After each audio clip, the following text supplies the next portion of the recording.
Good morning राजे। राजे, आज हमारा new chapter start हो रहा है, chapter 14 foreign exchange rate. Last video में हमने चैप्टर 13 कंप्लीट किया था। फॉरेन एक्सचेंज रेट, राजे नाम से ही क्लियर हो रहा है, फॉरेन एक्सचेंज रेट यानी करेंसी की वैल्यू को एक्सचेंज करना। राजे, फॉरेन एक्सचेंज रेट का सिंपल मीनिंग है इट्स रेफर्स टू रेट, यह रेफ़र करता है उस रेट से eight which 1 unit of currency of a country, एक कंट्री की करेंसी की यूनिट को एक्सचेंज करना number of unit of currency of another country, दूसरी कंट्री की करेंसी की यूनिट में चेंज करना। सिंपली हम एक कंट्री की करेंसी को दूसरी कंट्री की करेंसी में एक्सचेंज कर रहे हैं, ये क्या है? Foreign exchange rate. सिंपली हमारी डोमेस्टिक करेंसी को हमने फॉरेन करेंसी में कन्वर्ट किया है।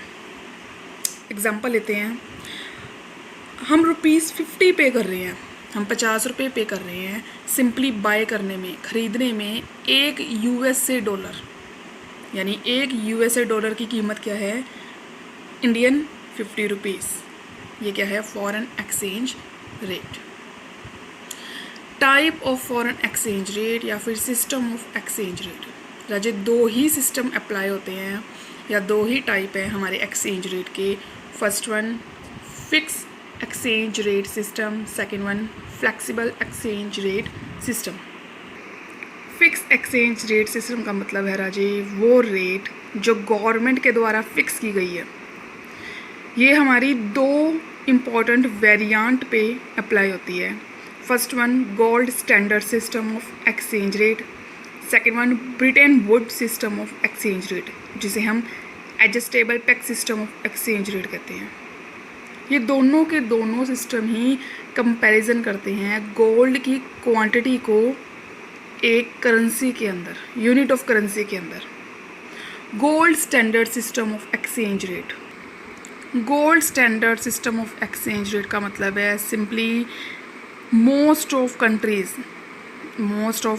1920 से पहले सिंपली जो करेंसी के बीच यानी अपनी करेंसी को जब एक्सचेंज करती थी तो हर कंट्री अपनी करेंसी को गोल्ड की टर्म में बताती थी, गोल्ड की टर्म में।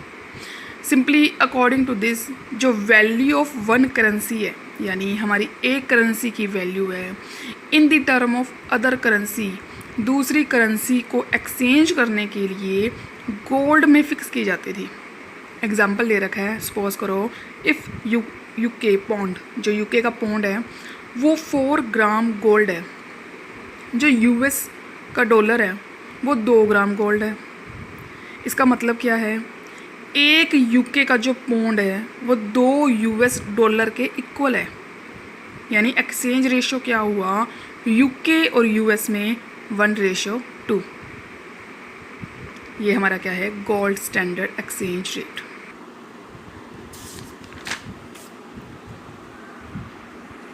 राजे गोल्ड स्टैंडर्ड एक्सचेंज रेट, राजे गोल्ड स्टैंडर्ड के बाद हमारा फिक्स एक्सचेंज रेट का सेकंड पार्ट है Bretton wood system of exchange rate या फिर peg system of exchange rate, adjustable.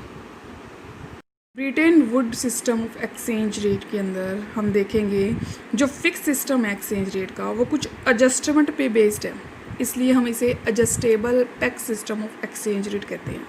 हमारी फर्स्ट एडजस्टमेंट है डिफरेंट करेंसी वाज पेग्ड और रिलेटेड टू। सिंपली जो अलग अलग करेंसीज हैं वो हमारी रिलेटेड होएगी एक करेंसी से, जो हम US डॉलर बोलेंगे। जो US डॉलर है वो गोल्ड वैल्यू को फिक्स प्राइस पे लेगा, असाइन किया जाएगा फिक्स प्राइस पे। सिंपली जो वैल्यू है वन करेंसी की in term of US dollar, जो US के डॉलर पे अप्लाई होएगी, यानी हम US के डॉलर के अकॉर्डिंग एक करेंसी को टेक आउट करेंगे। Next one gold continue to be ultimate unit of parties between two currency, हम गोल्ड को ही दोनों पार्टीज़ के बीच में लेंगे। Next one IMF international monetary fund के अकॉर्डिंग ही हम करेंसीज की वैल्यू को एडजस्ट करेंगे। राजे, इसकी कुछ मेरिट डिमेरिट्स दी हैं। फर्स्ट मेरिट है स्टेबिलिटी। स्टेबिलिटी का मतलब ये डे टू डे फ्लक्चुएशन यानी जो डे टू डे चेंजेस आ रहे हैं उसको ये अवॉइड कर रहा है। Second one, encourage international trade. ये इंटरनेशनल ट्रेड को इनकरेज करता है क्योंकि इसमें रिस्क लो है बिकॉज ऑफ फिक्स रेट, क्योंकि हमने रेट को फिक्स किया हुआ है। तो फ्यूचर जो पेमेंट है उसमें अनसर्टेनिटी नहीं है बल्कि सर्टेनिटी है। Next one, coordination of macro economics policy. Macro economic policies में यानी डिफरेंट कंट्रीज़, जो वर्ल्ड की डिफरेंट कंट्रीज़ है उसमें कोऑर्डिनेशन लॉन्ग टाइम तक चलेगा। डीमेरिट्स क्या है? फर्स्ट वन, हग इंटरनेशनल रिज़र्व। हमें फिक्स रेट के लिए गोल्ड को एज ए रिज़र्व बचा के रखना पड़ेगा, यानी हम डायरेक्टली, क्योंकि डायरेक्टली और इनडायरेक्टली ये गोल्ड पे ही कन्वर्ट होंगी, इसलिए हमें इसको रिज़र्व में बचा के रखना पड़ेगा।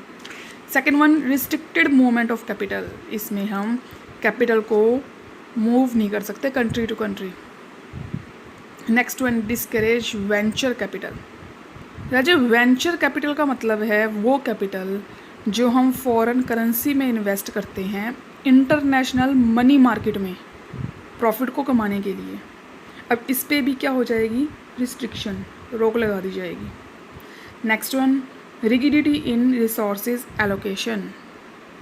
क्योंकि ये फिक्स रेट है इसलिए इसमें एरियाज़ की लिमिट की जाएगी जहाँ जहाँ रिसोर्सेज ये अवेलेबल होंगे। राजे, नेक्स्ट है हमारा flexible exchange rate. Flexible exchange rate नाम से ही पता लग रहा है रेट का बार बार चेंज होना। सिंपली इसके अंदर डिमांड और सप्लाई पे, जो डिफरेंट कंट्रीज़ की डिमांड है और सप्लाई है करेंसी की, उस पर हमारी रेट डिपेंड होगी। R is equal to F into DS।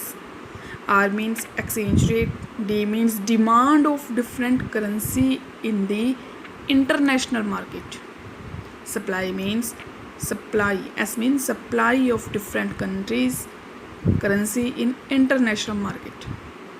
Simply इसमें R यानी हम रेट को चेक करते हैं बट फ्लेक्सिबल के बेस पे, यानी इसमें जो रेट है वो हमारी चेंज होती है डिमांड और सप्लाई के अकॉर्डिंग। वैसे फिक्स एक्सचेंज रेट की जो मेरिट्स हैं वो फ्लेक्सिबल एक्सचेंज रेट की डीमेरिट है। फिक्स एक्सचेंज रेट की जो डीमेरिट है फ्लेक्सिबल की वो मेरिट है। इसे आप एज इट इज़ कर लेना, कोई भी चेंजेस नहीं है। जैसे आप देख सकते हो वहाँ पे हमारा डीमेरिट था कि हमें इंटरनेशनल रिज़र्व करना पड़ता है। यहाँ पे क्या है? No need of international reserve. हमें रिज़र्व रखने की ज़रूरत ही नहीं है। क्यों? क्योंकि फ़िक्स नहीं है, बार बार रेट चेंज हो रही है। हाई प्राइस होने पे, हाई रेट होने पे हम हमारी जो सिक्योरिटीज़ हैं उनको सेल कर सकते हैं। ऑप्टिमम रिसोर्सेज एलोकेशन, इसमें रिसोर्सेज को पूरे अच्छे तरीके से एरिया टू एरिया यूज़ किया जाता है। इंटरनेशनल कैपिटल मूवमेंट्स, इसमें हम लॉन्ग टाइम तक तो नहीं बट शॉर्ट टाइम तक डिफरेंट कंट्रीज़ को अक्रॉस करते हुए कैपिटल की मूवमेंट कर सकते हैं। वेंचर कैपिटल, इसमें वेंचर कैपिटल भी प्रमोट होती है। हम इंटरनेशनल मार्केट में पैसा इन्वेस्ट करते हैं प्रॉफिट कमाने के लिए। डीमेरिट में इंस्टेबिलिटी, स्टेबल नहीं है, बिल्कुल फिक्स तो है नहीं। Second, instability international trade, purchase और सेल में यानी एक्सपोर्ट इंपोर्ट में भी इंस्टेबिलिटी है, चेंजेस नहीं आ रहा। नेक्स्ट वन आ जाए मैक्रो इकोनॉमिक्स पॉलिसी। इसमें जो मैक्रो इकोनॉमिक्स पॉलिसी है वो डिफ़िकल्टी क्रिएट कर रहे हैं बिकॉज ऑफ ट्रेड एग्रीमेंट, यानी हम बार बार एक्सपोर्ट इंपोर्ट करेंगे तो मैक्रो जो हमारी पॉलिसीज़ हैं वो अप्लाई नहीं होगी इकोनॉमिक के अंदर। राजे, आज के लिए इतना ही, आपको यहीं तक करना है। आप इसके नोट्स बना लेना अपनी फेयर नोटबुक पे।